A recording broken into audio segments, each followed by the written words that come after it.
That's the exact minute CENTCOM says the bombs started falling again. 13 nights in a row now.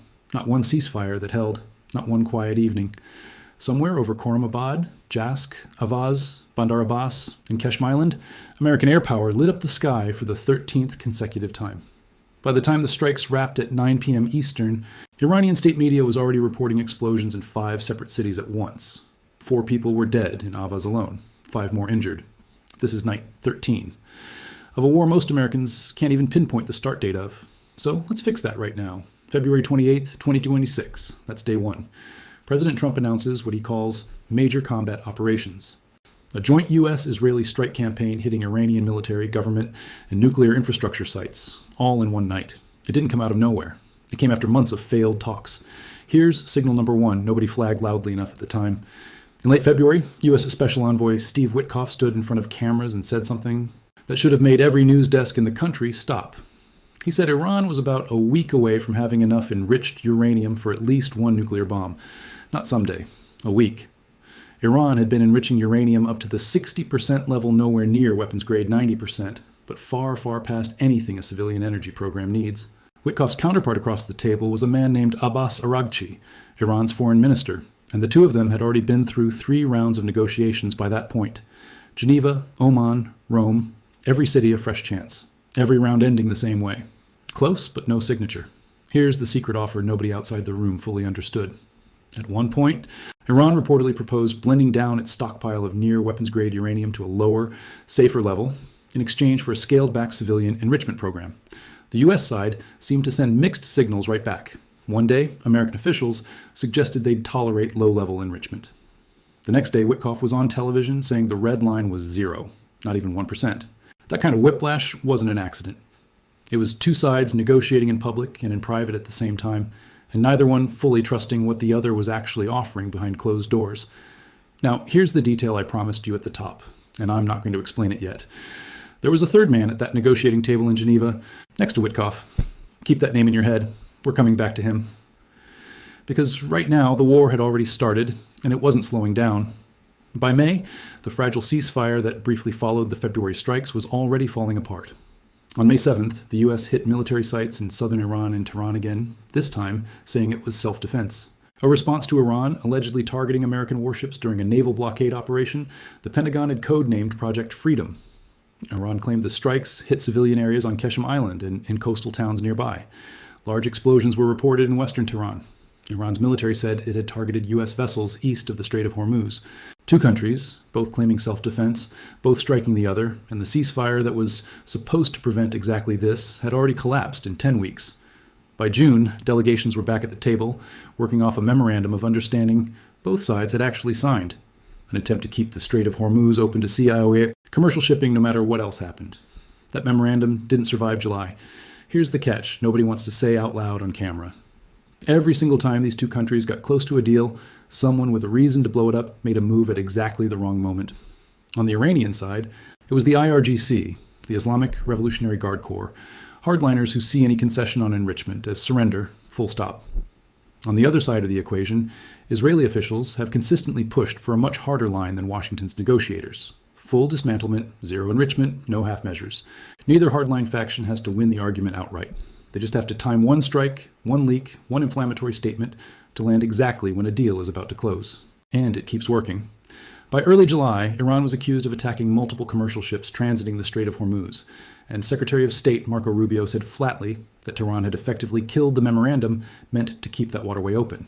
Rubio said the U.S. was still willing to pursue diplomacy, but the numbers on the water told a different story.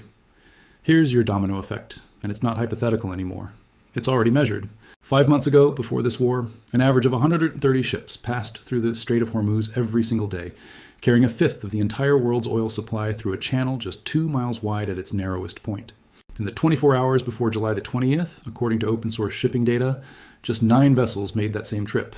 9, down from 130. Several commercial vessels have already been struck. Ships are experiencing GPS spoofing, their broadcast positions scrambled, showing up in the wrong place entirely, a tactic that makes an already dangerous strait even more dangerous to navigate. That's domino number 1. Here's number 2. On July 23rd, oil crossed $100 a barrel for the first time since May. not because of the Strait alone anymore, because Houthi rebels in Yemen chose that exact week to start targeting Saudi ships in the Red Sea, a second choke point, a second route for oil exports, effectively squeezed shut at the same time as the first. Two of the most important oil corridors on the planet compromised in the same 7-day stretch. That's not a coincidence the market is going to shrug off. That's the scenario energy traders have been dreading since this war began. Meanwhile, the human cost kept climbing quietly in the background of every headline about oil prices.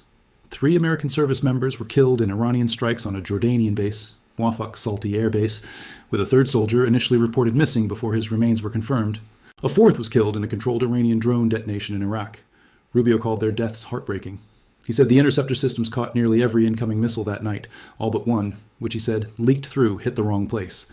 By July 23rd, the Pentagon's own casualty tracking system listed 14 U.S. service members killed since the war began, though one internal report the day before had put the number as high as 18, a discrepancy that tells you just how chaotic real-time reporting gets in a war that never stops long enough for anyone to get a clean count. Nearly 100 U.S. troops have suffered injuries since July 7th alone, the Pentagon said, mostly minor, mostly concussions from blast waves. Here's the pivot. Here's the catch moment for the whole second half of this story. You'd think, after 13 straight nights of strikes, after oil topping $100, after American troops dying on foreign bases, that both sides would be racing back to the negotiating table. They're not. On July 23rd, hours before that 13th night of strikes even began, President Trump was asked directly whether a ceasefire was close. His answer, they need more of the same. Not we're close, not days away, more of the same. That's not the language of a man trying to wind a war down. That's the language of a man who believes escalation is still working in his favor. And it's not staying contained to Iran and the Gulf anymore either. Kuwait intercepted hostile targets. Sirens sounded across Bahrain. Jordan shot down Iranian missiles over its own territory. A drone crashed near Erbil airport in northern Iraq, forcing it to shut down before reopening hours later. Iran's army claims it struck the same U.S. airbase in Jordan a second time. 6 countries, all pulled into the blast radius of a war that technically involves 2. The U.S. response has been to scale up, not down. More fighter jets moved into the Middle East, dozens of Air Force refueling tankers arriving in Israel, with more incoming. B-52 Stratofortress bombers, loaded with munitions, departing from RAF Fairford in the UK. A base so central to this operation that Iran has reportedly warned Britain directly over allowing American bombers to fly out of it. The UK's response? Armed forces are on standby, ready to defend the country from any retaliation at home or abroad. That's how a regional war starts pulling in NATO's own airspace as collateral exposure. Now, here's where that third man from Geneva comes back into the story. The one I told you to remember almost 1,000 words ago. His name is Jared Kushner, President Trump's son-in-law, sitting directly alongside Steve Witkoff in the third round of talks back in February. Across the table from Aragchi, with Oman's foreign minister mediating in the middle. Kushner wasn't a footnote. He was one of 2 lead American negotiators in the most intense round of talks either side has described, in a deal that was supposed to end this before a single bomb dropped. That round ended with no agreement. The next round didn't come fast enough. And 3 days later, the war started. Why does that matter now, on night 13? Because it tells you this was never purely a military failure. It was a diplomatic one first.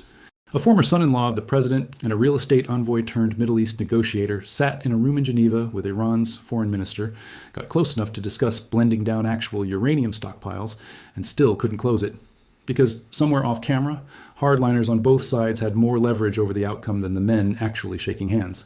That's the pattern that's repeated every single time this war has paused. Close enough to touch a deal, sabotaged before the ink dries.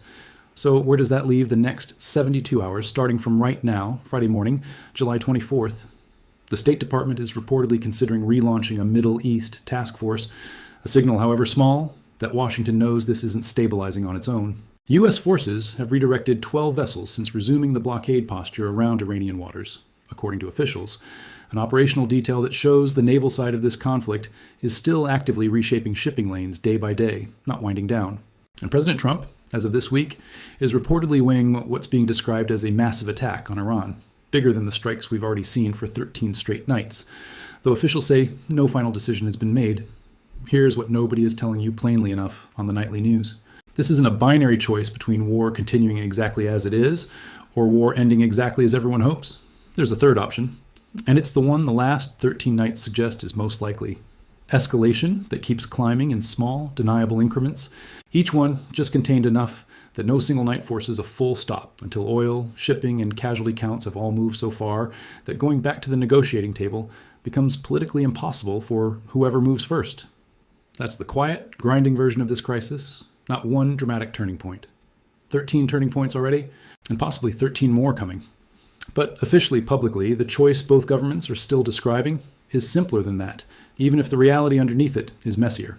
Peace, built on a memorandum that already collapsed once and would need to be rebuilt from a much weaker position than it started from. Or more nights like this one. More cities lit up on the state media broadcasts, more ships redirected, more oil pushing toward that next round number everyone in the energy markets is already whispering about. Deal or bombs. That's the framing coming out of Washington and Tehran alike this week. Whether it's actually that simple is a different question, and based on the last 13 nights, the honest answer is probably not. We'll be tracking this story as it develops, because at this pace, what happened next is going to keep needing an update every single morning. If you want the next one the moment there's a real shift, a 14th night, a new round of talks, or the massive attack option actually getting greenlit, subscribe, because this is not a story that's slowing down. And if you've been following this war since February, tell me in the comments. Do you think Night 13 was the peak, or is there worse still coming?